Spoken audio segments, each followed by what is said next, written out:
Hello friends, स्वागत है आप सभी का आपके चैनल मनी मोटिवेशन पर। Thank you so much. Like every time I want to thank you आपके बहुत सारे सपोर्ट के लिए। बहुत अच्छा लगता है जब आपके कमेंट्स आते हैं और हम कोशिश करते हैं हर कमेंट का जवाब देने के लिए। बहुत सारे लोगों ने ज़ीरोधा में अकाउंट खोलने की भी अपनी इच्छा ज़ाहिर की है। We are also adding up stock here, तो आप अप स्टॉक में भी अगर चाहें तो अपना अकाउंट खोल सकते हैं। And as I told you before also, अगर आप हमारे साथ अकाउंट खोलेंगे तो we will help you to manage your portfolio. आपके पोर्टफोलियो को बनाने में आपके बजट के हिसाब से हम आपकी कुछ वक्त तक मदद करने वाले हैं। तो चलिए दोस्तों, आज के टॉपिक की तरफ बढ़ते हैं। आज हम बात करेंगे निफ्टी 50 ऑटो सेक्टर के बारे में, यानी कि नेशनल स्टॉक एक्सचेंज में ऑटो सेक्टर जो है उसका क्या परफॉर्मेंस है so far. Also we will talk about कि इसका फ्यूचर क्या है। हम ऑटो सेक्टर की बात इसलिए करने वाले हैं क्योंकि किसी भी देश की इकॉनमी के लिए, किसी भी देश की ग्रोथ के लिए उसका ऑटो सेक्टर बहुत इंपॉर्टेंट मायने रखता है।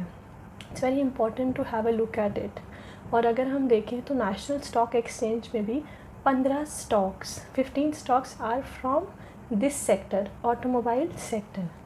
और एज़ वी ऑल नो कि आज के टाइम में ऑटो सेक्टर की क्या कैरेक्टरिस्टिक्स हैं, कि मतलब हम ऑटो सेक्टर को किस तरह डिफ़ाइन करेंगे। अगर आपको और मुझे बात करनी है एक आम आदमी की भाषा में, तो हम यही बोलेंगे कि सेल्स गिर रहे हैं। अगर किसी के भी ऑटो सेक्टर से आप किसी से भी बात कीजिए, चाहे वो उसके कंपनी में काम करते हों या ख़रीदार हों, एक आम आदमी वो यही कहेगा कि अभी कौन गाड़ी ख़रीदेगा, कोई भी नहीं ख़रीदेगा। सेल्स गिर रहे हैं, इकोनॉमी में स्लो डाउन है, कोविड-19 की वजह से कंजम्पशन जो है वो बहुत कम हो गया है। और ये कंजम्पशन सिर्फ गाड़ियों का कम नहीं हुआ है। You know about crude oil, तेल का, डीज़ल, पेट्रोल, हर चीज़ पे इसका बहुत ज़्यादा इफ़ेक्ट पड़ा है। तो अगर क्रूड ऑयल का ही इतना ज़्यादा फ्लक्चुएटिंग रेट है, फ्लक्चुएटिंग डिमांड है, बहुत लो डिमांड होता जा रहा है, तो आप समझ सकते हैं कि ऑटो सेक्टर को ये चीज़ कितनी ज़्यादा इफ़ेक्ट करने वाली है। थोड़ा पीछे चलते हैं दोस्तों, हम बात करेंगे 2019 से कि how auto sector performed at that time.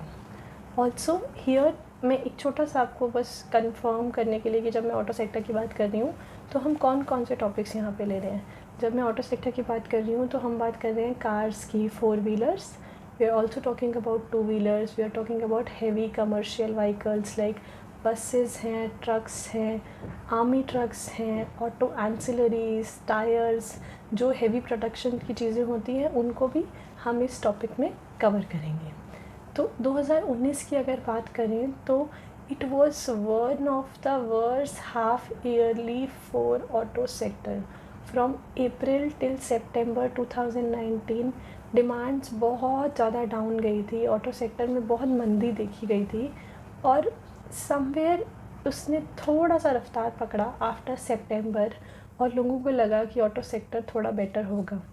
और 2019 में जो ये रीज़न्स थे इस मंदी के, उन्हें हम समझते हैं। 2019 के इतने ज़्यादा मंदी ऑटो सेक्टर में जो रही, उसके रीज़न्स की अगर हम बात करें तो शुरुआत होती है डीमोनेटाइजेशन के आफ्टर इफ़ेक्ट्स से। समवेयर डीमोनेटाइजेशन ने ऑटो सेक्टर का सेल्स का बहुत ज़्यादा कमर तोड़ा। सेकंड पे आता है जीएसटी। लोगों को बहुत टाइम तक एक्चुअली क्लियर ही नहीं हो पा रहा था कि जीएसटी क्या है, जीएसटी किस प्रोडक्ट्स पे कटेगा, किस आइटम पे, किस सेक्टर पे जीएसटी एप्लीकेबल है और नहीं है। उसकी वजह से भी बहुत टाइम तक सेल्स कहीं ना कहीं इफ़ेक्ट होती चली। Third, if we talk about electronic vehicles और ईवीज़, बहुत ज़्यादा फ्लिप फ्लॉप रहा कहीं ना कहीं गवर्नमेंट की तरफ से भी। और एक ये बात चलती रही कि ईवीज़ को प्रमोट किया जाएगा, ईवीज़ का सेक्टर जो है वो बहुत ज़्यादा आने वाले टाइम में प्रॉमिसिंग होने वाला है। और उसने भी कहीं ना कहीं जो आपके कंज्यूमर्स हैं, जो भी आपके कस्टमर्स हैं, उन्हें इफ़ेक्ट किया ये सोचने में कि क्या इलेक्ट्रॉनिक व्हीकल्स की तरफ अब चलना चाहिए, should we wait for like 1 year और some time before buying, investing in something. Fourth and one of the very huge reasons was policy decisions on BS6. So BS6 is basically the new emission standard, जो standard एक government ने नया निकाला कि अब से जो भी व्हीकल्स सेल होंगे वो इसी स्टैंडर्ड के बेस पर सेल होंगे। मतलब पोल्यूशन लेवल को कंट्रोल करने का ये एक तरीका था सरकार का। अप्रैल 2020 से नए स्टैंडर्ड के हिसाब से जो व्हीकल्स थे वो उस स्टैंडर्ड के हिसाब से सेल होने के लिए मार्केट में उतारे गए, जिससे फिर से 2019 में सेल्स पर फ़र्क पड़ा, क्योंकि लोगों ने सोचा कि अभी थोड़ा टाइम रुक जाते हैं, जब वो कंफर्म हो जाएगा कि BS6 के हिसाब से ही व्हीकल्स आने वाले हैं और नई सिस्टम के हिसाब से, तभी हम उन व्हीकल्स को ख़रीदेंगे। ये था सम अप समवेयर 2019 का। Demonetisation, GST, BS6, electronic vehicles, इस सब की वजह से 2019 ये सेक्टर के लिए बहुत बुरा था। अब अगर हम बात करते हैं 2020 की, as you all know it started with CAA and then pandemic, कोविड-19, बहुत ज़्यादा कंजम्पशन, हर चीज़ पर इफ़ेक्ट हुआ। आई वोंट से कि CAA से कोई इफ़ेक्ट हुआ, I am just giving you an overview कि साल में क्या क्या हुआ है। तो कंजम्पशन बहुत ज़्यादा इफ़ेक्टेड था, मेट्रो पर, फ्लाइट पर, everything got affected. It's not only that auto sector got affected but everything got affected. तो आइए नज़र डालते हैं कुछ मेजर जो महारथी हैं, जो लीडर्स हैं ऑटो सेक्टर पर, उनकी जर्नी कैसी रही इस पैंडेमिक में। सबसे पहले हम यहाँ बात करेंगे टाटा मोटर्स की। जैसे कि आप सब जानते हैं, टाटा मोटर्स इंडिया का एक बहुत ही लीडिंग नाम है और एक बहुत ही रिस्पेक्टेड कंपनी है। इस कंपनी ने भी, जी हाँ दोस्तों यहाँ ध्यान दीजिए, 11 साल का अपना लो देखा ड्यूरिंग दिस पैंडमिक। 62% तक इसका शेयर प्राइस यहाँ गिरा, जिसके रीजंस आप सभी समझ सकते हैं। सिंपली प्रोडक्शन एक्टिविटी का कम होना, इंडस्ट्रियल भी बहुत ज़्यादा ड्रॉप हुआ है यहाँ पे प्रोडक्शन, और टाटा का खुद का भी बहुत ज़्यादा ड्रॉप हुआ है। इसके अलावा सेल्स का ड्रॉप होना, इंडस्ट्री के भी सेल्स ड्रॉप हुए हैं, ऑफ कोर्स टाटा के भी हुए हैं। इंटरनेशनली भी समवेयर बहुत ज़्यादा ड्रॉप हुआ है टाटा मोटर्स के रेवेन्यू पर, सेल्स पर। जो ब्रांड वो ओ करते हैं यहाँ पे, जैगुआर, उसके भी सेल्स यहाँ पे डाउन हुए हैं, जिससे उनके प्रॉफिट को बहुत ज़्यादा फ़र्क पड़ा है। अब ये कंपैरिजन शीट के थ्रू हम ये 3 मेजर कंपनीज़ के बारे में बात करने वाले हैं। जैसा कि मैं आपको बता चुकी हूँ टाटा मोटर्स के बारे में। Second will be Hinduja group की Ashok Leyland and third will be Eicher motors. अब हम बात करेंगे अशोक लेलैंड के बारे में, जो हिंदुजा ग्रुप की एक बहुत ही अच्छी कंपनी है, बहुत ही रेपुटेशन है इस कंपनी का, जो usually commercial and heavy vehicles में डील करती है। It is also going through a rough patch because the sector itself is going through a rough patch. और 2019 एंड 2020 में इसके भी सेल्स पे बहुत ज़्यादा इफ़ेक्ट हुआ है। We will see all of this in the comparison sheet. Eicher Motors की अगर हम यहाँ बात करें तो वो एक बहुत ही फेमस बाइक बनाते हैं, जिसको आप सब रॉयल एनफील्ड और बुलेट के नाम से भी जानते हैं। इसके अलावा ये कमर्शियल एंड हैवी व्हीकल्स में भी डील करता है। दोस्तों ये भी एक बहुत दमदार ब्रांड है ऑटो सेक्टर का। 2005 में इफ़ यू लुक बैक, इसका शेयर प्राइस 318 रुपये हुआ करता था, जो 2017 में 32,000 तक गया। देखते हैं how this all pandemic situation affected all these 3 major leaders of auto sector from this comparison sheet.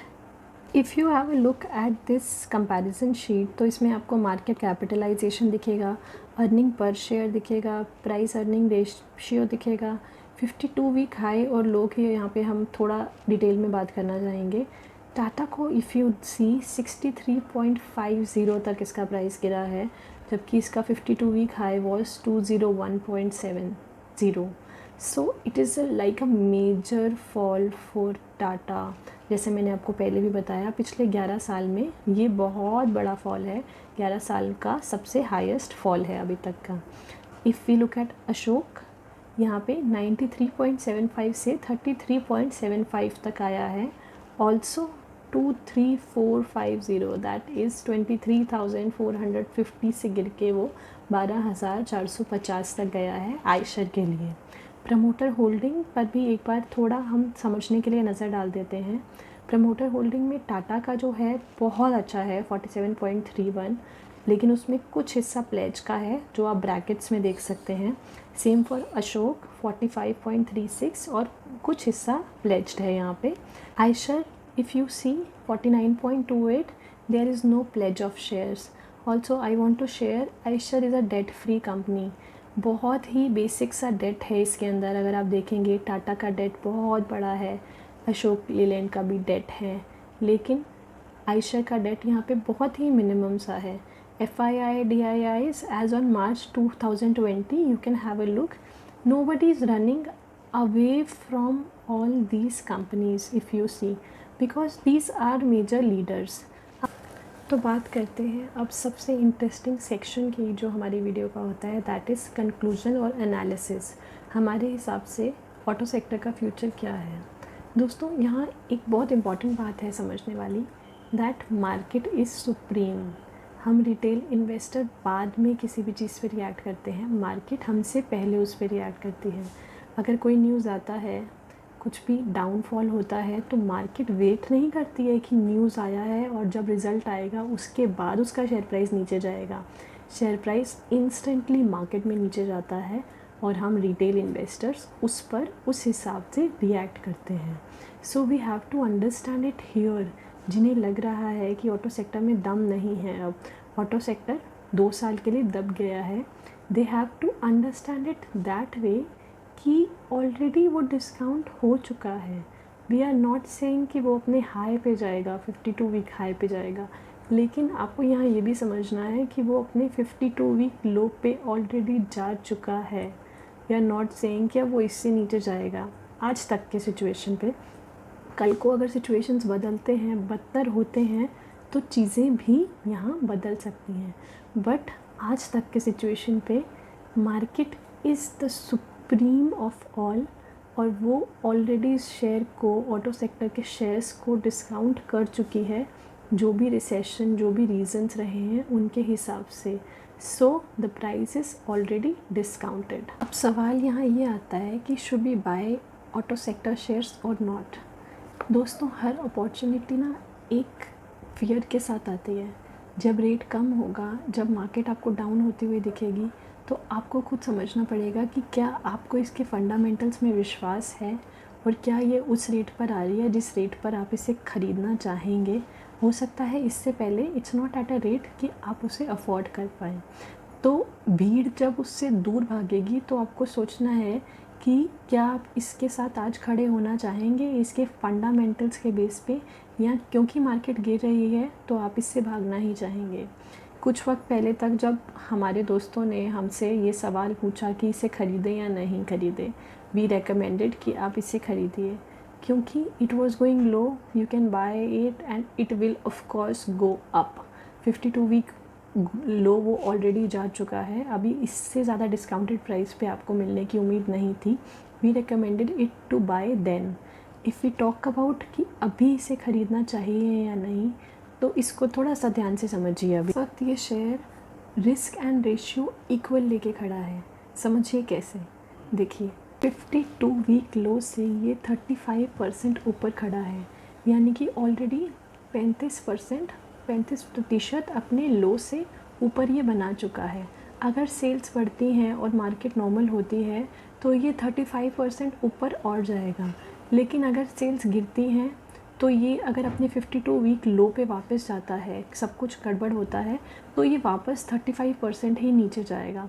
तो नीचे जाने का रिस्क भी वापस 35% है, और अगर सेल्स बढ़ती हैं उसका गेन भी 35% है, यानी कि risk and reward ratio is 1:1। हमारी रिकमेंडेशन यहाँ ये है कि लेट्स वेट, अगर ये वापस नीचे आता है और 52 वीक लो को अपने वापस टच करता है और आप तब इन्वेस्ट करेंगे, तो जब ये मार्केट अपने वापस नॉर्मल पे जाएगी तो आपका प्रॉफिट जो है यहाँ पे वो 70% होगा, which is better than having a risk of 35% नीचे जाना या 35% ऊपर जाना। But at the end as always पैसा आपका है, इन्वेस्टमेंट आपकी है, सोच आपकी है, आप जो चाहें वो कीजिए। ये सिर्फ हमारी सलाह है, जैसा हमें लगा हमने आपके साथ अपने व्यूज़ इसके ऊपर शेयर किए। अगर फंडामेंटली हम देखेंगे तो आयशर मोटर्स इस वक्त इन तीनों कंपनीज़ में सबसे हाई पे है, उसके बाद अशोक लीलैंड एंड टाटा मोटर्स। आपको ये वीडियो कैसा लगा ज़रूर शेयर कीजिएगा कमेंट्स में, हमें आपके कमेंट्स का इंतज़ार रहता है। तब तक मुझे इजाज़त दें, मैं हूँ आपकी दोस्त Devika Sharma. Thank you so much for watching till now. Please like and subscribe करना नहीं भूलिएगा। Have a good day. Thank you.